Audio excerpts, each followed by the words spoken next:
पता है कि तुम कल आईएएस बन जाओगे, कुछ बड़ा बन जाओगे। आईएएस बन जाओगे तो मिनिस्टर के घर में तुम्हारी शादी होगी।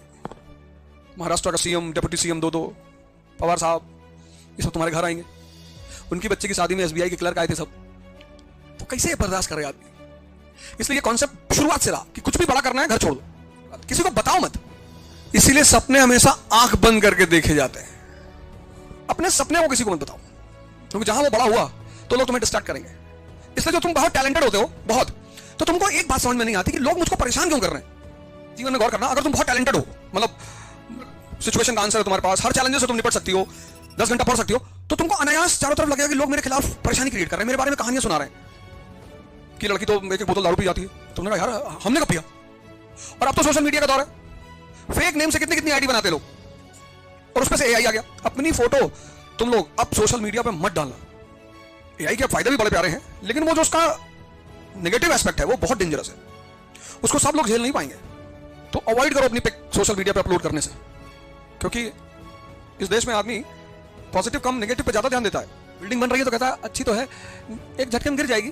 जैसे आज सुबह एक आदमी ने मुझसे पूछा कि मेहनत क्यों नहीं होती। मैंने कहा चिंता की वजह से। जितने लोग ओवर थिंकिंग करते हैं उनसे मेहनत हो ही नहीं सकती। कोई थकान मेहनत करने से नहीं होती। बड़ी अजीब सी बात। एक एग्जांपल देता हूं तुम्हें, मैं तो बिना एग्जांपल तुमसे बात ही नहीं करता। फिर से मैं पूरा स्टेटमेंट रिपीट करूंगा। कोई भी थकान, टायर्डनेस काम करने से नहीं होती। ये जो कॉन्सेप्ट है ना कि काम करोगे तो थक जाओगे, ये बिल्कुल गलत कॉन्सेप्ट है। कोई भी थकान काम करने से नहीं होती। एग्जांपल, तुम्हारी बड़ी बहन की शादी है और तुम 2 रात से जग रहे हो, भाग भी रहे हो, कभी अंदर कभी बाहर, कभी ऊपर नीचे, ये लाना वो लाना, 48 घंटे से चल रहा है और तुम्हें नींद नहीं आ रही। नींद छोड़ो, कोई हल्का फुल्का झपकी भी नहीं आ रही। जैसे ही बारात गई, विदा हुई, कोई चारपाई के नीचे सो रहा है, कोई आलू की बोरी में पड़ा हुआ है। एंथुसियाज्म खत्म हो गया। जिसको चिंता बहुत होती है उसको थकान बहुत होती है। बहुत डेंजरस ओवर थिंकिंग करते हो तुम लोग। मतलब कब तुम्हारा 5 घंटा 6 घंटा निकल जाता है तुमको पता ही नहीं चलता। ओवर थिंकिंग, चिंता। कुछ घटनाएं होती जो बहुत कम लोगों को पता होती, कुछ ऐसी घटनाएं होती जो सबको पता होती। जैसे शादी तो काजोल ने भी की, लेकिन उसकी शादी का हंगामा नहीं मचा, सोनाक्षी सिन्हा का मच गया। जहीर इकबाल से कर लिया, नहीं करना चाहिए, तेरी रिलेटिव है, नहीं नहीं, तब क्यों मरा जा रहा है, करने दे, उसकी मर्जी है, नहीं काटी जाएगी। और वो नैना साहनी को जो तंदूर में जलाया था वो मुसलमान था। Criminal mindset is a human mindset, वो किसी का भी हो सकता है। बाराबंकी में एक औरत अपने किसी दोस्त से बात कर रही थी, उसका आदमी उसी वक्त आ गया, उसने फोन काट दिया। जैसे ही काटा उसने फोन उठाया, नाम देखा, गर्दन काट के और हाथ में पकड़ के थाने ले गया था। तो जब थाने पहुंच के उसने मेज पे रखा, दरोगा बेहोश हो गया। अब वो मुसलमान थोड़ी था। Criminal mindset is a human mindset. सबसे ज्यादा डाउरी की हत्याएं मुसलमानों के घर में हुई हैं। मुसलमान वैसे ही परेशान है, बहुत परेशान है मुसलमान। मुसलमान के पास सब कुछ अच्छा है, किताब अच्छी है, सारी बातें, पर वो परेशान बहुत है। हर एक वजह से परेशान है। धर्म पर्सनल चीज है, उसका धर्म की तारीफ कर दो मुसलमान, उसने में तो कलेजा उलेजा फाड़ के दे देगा, तुम you are very good man.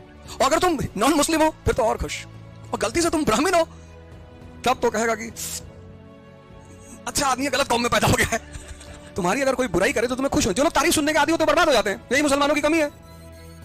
मुसलमान बुराई नहीं सुन सकता, और बिना बुराई के तुम इंप्रूवमेंट कैसे करोगे? क्रिटिसिज्म होगा तभी तो ठीक करोगे कोई चीज। पर जिस दिन ये बात मुसलमान को पता चल जाए, भाई कुछ लोगों को पता है, वो बाहर आते हैं तुरंत दूसरा चाटा मार देते, तुझे क्या पता है? जब तक कोई तुम्हारी कमी नहीं बताएगा तब तक तुम इंप्रूव कैसे करोगे? इंप्रूवमेंट करने के लिए कमी जानना जरूरी है, और वो मेजॉरिटी में दूसरे आदमी ही बताएंगे। पाकिस्तान में एक मुसलमान को नोबेल प्राइज मिला फिजिक्स में, पाकिस्तानी ने भगा दी उसको। तुम में से बहुत लोगों को तो उसका नाम ही नहीं पता होगा, हो सकता किसी को ना पता हो। वहां के लोगों ने कहा भैया, यूरोप ने कहा कि भैया नोबेल ये क्या होता है? अरे बोले नोबेल, बोले भगा उसको, हटाओ यहां से। एक आदमी को नोबेल मिला था। अब तुम बताओ, जब एक आदमी को नोबेल मिला और उसको पाकिस्तान से भगा दिया, तो क्या दूसरा कोई युवा पाकिस्तान में सोचेगा नोबेल लेने के लिए? तुमने आइडियल समाज में गलत सेट कर दिया। जो समाज के आदर्श होते हैं ना, तुमने वो जो आदर्श थे वो गलत सेट कर दिए। वहां किसी लड़के से पूछो तुम्हारी क्या तमन्ना है, छोटे बच्चे, डील क्या है, कौन है आइडियल तुम्हारा, कौन है? Usama bin Laden. मामा है तुम्हारे? नहीं नहीं जी मामा तो नहीं है। अब्दुल समद का कोई नाम ही नहीं जानता। बाहर मिलते हैं दुबई में, यूएस वगैरह में, पाकिस्तानी मिल जाते हैं। मैं पूछता हूँ you know about Abdul Samad, who was he?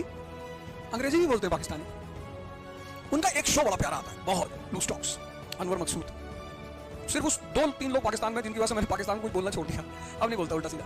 तो अनवर मकसूद, अब्दुल समद है, नुसरत फतेह अली खान, और चौथा एक नाम है अभी रिसेंटली जुड़ा है, वो है आरजू काज़मी। उसी ने पूछा था मौलाना साहब से, मौलाना रशीदी से, कि आप लोग तो जन्नत में जाएंगे तो आप लोग को हूरें मिलेंगी, हम लोग को क्या मिलेगा? तो मौलाना साहब ने कहा कि आप उन हूरों की सरदार होंगी।